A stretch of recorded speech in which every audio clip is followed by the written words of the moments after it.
Ikaw ba ay isang OFW? O ikaw ba ay isang empleyado? Ikaw ba ay isang estudyante? Ikaw ba ay nasa bahay lang? Ikaw ba ay isang retired? Pero gusto mong magkaroon ng extra income? Or hanggang ngayon hindi mo pa naiisip na magkaroon ng sarili mong negosyo?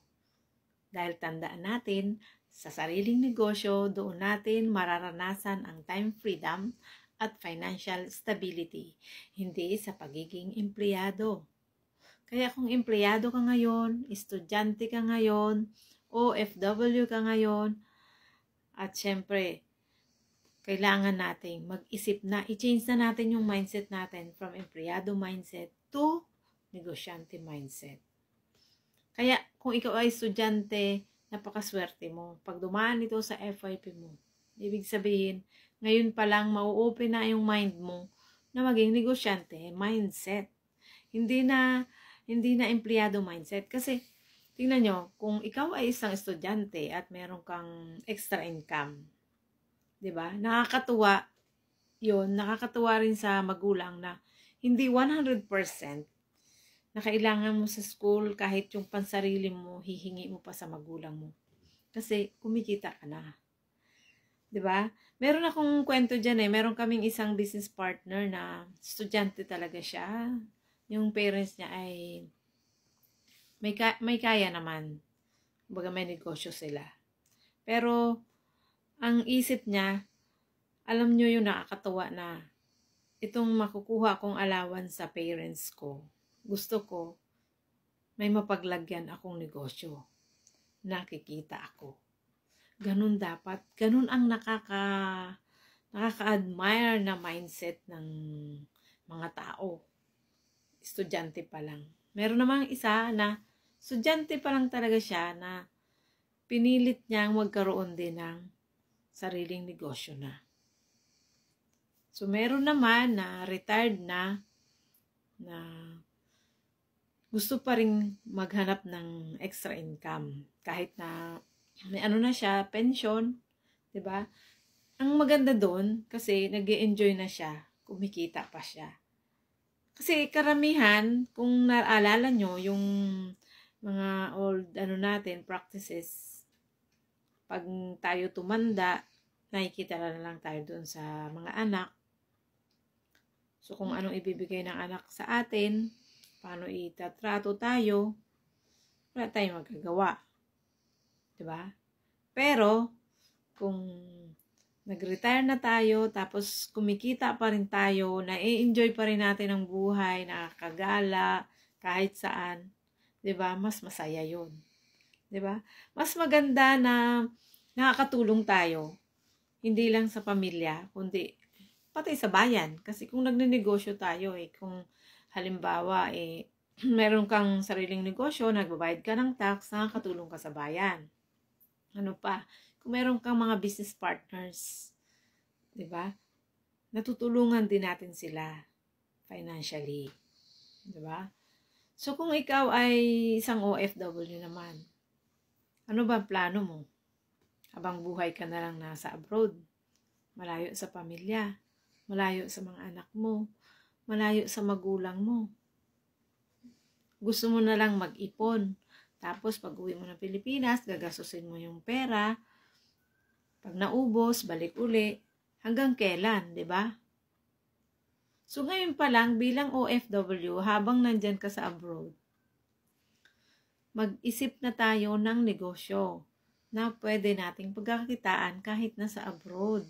At pwede natin itong gawin online or pwede nating gawing offline. At pwede tayong magnegosyo na partner ang parents, partner ang ibang tao, na anytime uuwi tayo, may negosyo tayong pwedeng galawan na kikita tayo. Hindi tayo mag-aalala na, kasi yung iba, karamihan sa mga OFW, ang naririnig ko, nababasa ko sinasabi nila, gusto ko na sanang umuwi Kaya lang pag umuwi ako, walang trabaho, walang pera, ang dami kong gastusin, di ba? Pero guys, kung nasa isip nyo na, change nyo na yung mindset nyo from empleyado to negosyante mindset. Hindi kayo matatakot na umuwi eh. Bakit? Kasi may negosyo kang hahawakan. May negosyo kang paaandarin. At siguradong kikita ka, di ba? O, ito naman, yung isang empleyado. May naririnig ako. Naku, pagod na ako. Wala na akong time dyan sa negosyo. Kaya ang tanong ko, gusto mo ba na habang buhay ka dyan? Nagtatrabaho ka. May amo ka. Ayaw mo ba na ikaw ang amo ng sarili mo? Ayaw mo ba na gusto mong magpahinga anytime? Pwede. Ayaw mo ba na gusto mong gumala kahit saan? Anytime? Pwede. What if, sabi nung isa, ay, ayoko nang yumaman. Okay na ako dito kahit na wala akong pera. Hindi ako mayaman. Basta may trabaho. Ang tanong ko, hanggang kailan ka magtatrabaho? Hanggang retirement age. What if, hindi natin masabi, bigla kang nawalan ng trabaho? What if, dumating yung time na hindi ka na pwedeng magtrabaho? Yung naipon mo ba? Sapat na panggastos ng buhay nyo or ng mga taong umaasa sa'yo? So gusto kong sabihin sa inyo na huwag natin lagyan ng limit yung possibilities na uunlad tayo. Possibilities na magbabago yung buhay natin financially. Possibilities na umangat ang buhay natin. Huwag nating bigyan ng hadlang yung ating limitation. Wala tayong limitation kung tutuusin eh. Yung sabi nga ng isang writer, the universe is always ready to give. Ang problema lang, hindi tayo good receiver. Diba? Kahit nandyan na, binibigay na sa atin yung opportunity, pero umaayaw tayo, diba? So, ano yung point ko dito? Bawat isa sa atin, wag na nating isipin lagi yung maging empleyado. Isipin natin yung maging financially stable, may time freedom, na masaya, healthy. Diba? Hindi tayo healthy kapag nai-stress tayo eh. Diba? Yung nai-stress ka sa trabaho mo, nai-stress ka sa biyahe, nai-stress ka sa financial, diba? Hindi healthy yun, guys. Kahit pa sabihin natin, ang dami-dami nating iniinom na vitamins. Pero ang totoo, hindi tayo healthy. Kasi punong-puno tayo ng stress eh. Anong makapagbibigay sa atin ng time freedom at saka financial freedom? Siyempre, ang pagkakaroon ng sariling negosyo.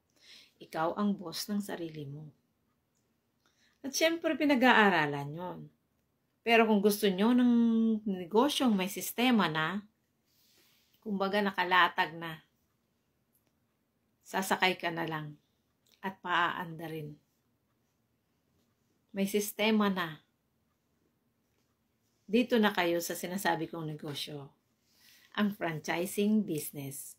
Food business. Bakit walang talo sa foods? Bukod sa madaling ibenta. Bakit madaling ibenta? Lahat ng tao kumakain eh. Wala kang talo. Kaya lang yung iba, natatalo kapag foods ang kanilang negosyo. Kulang yun sa strategies. Pero dito sa company natin, nakalatag na yung strategies. Susundin na lang natin at may pattern na tayo. Kaya everyone, kung gusto nyong magkaroon ng sariling negosyo, change your mindset from empleyado mindset to negosyante mindset. And I welcome you. Welcome to the good life. Comment down if you are interested. And follow me on my social media like Facebook. I will put the link in the description or in the comment section below. Thank you and God bless everyone.